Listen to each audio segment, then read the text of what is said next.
So, of course, it was the Champions League final on Saturday, and congratulations, Real Madrid, for winning the Champions League. But before I review the match, I've got to talk about what happened before the game outside the stadium. These were just a couple of the photos outside the stadium before the game. I haven't got time to show all the photos, but there's so many images and videos online of Liverpool fans being pushed out and the French police keeping them out, and then subsequently tear gassing the Liverpool supporters. And I just cannot understand the way it's being spun by certain media outlets and French people. For example, here it says Real Madrid supporters were fantastic and they controlled their fans. I mean, it's not the fans or of any club to blame at all. It's the French police and UEFA officials. It just wasn't organised in any coherent way at all. And that's not even just Liverpool fans and Liverpool journalists saying this. The BBC Sports journalists saying it's the most petrifying experience they've ever had at a football match.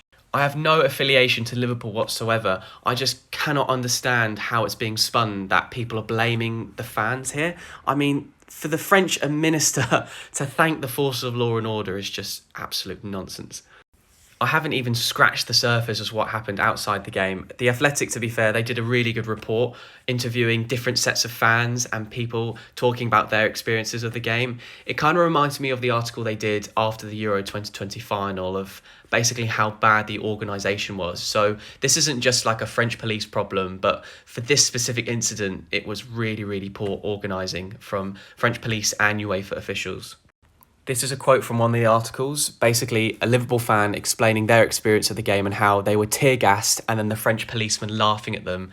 I do think there's been a recent rise of football disorder, but this is completely different. The Liverpool fans, the vast majority of them did absolutely nothing wrong, and they're being blamed for this, which is just ludicrous. And like I said, I've got no affiliation to Liverpool whatever, but I'm just seeing clear injustice here, and it's just being told in a different way by a number of different people.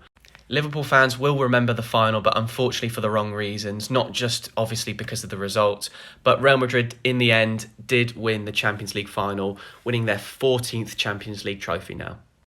The stats do definitely favour Liverpool, and to be fair, I think if you did watch the final, Liverpool were the dominant team and the better team. I mean, Real Madrid only had 2 shots on target. When Real Madrid did score, they defended very well in good numbers. Of course, Courtois, rightly so, getting man of the match, making 9 saves. His save against Mane in the first half and Salah in the 81st minute, to me, really stood out.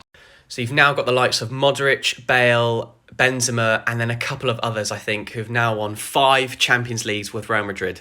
Is Benzema going to get the Ballon d'Or? I don't know, potentially now. Unfortunately, I think the way the fans were treated before and after the game somewhat overshadows the result.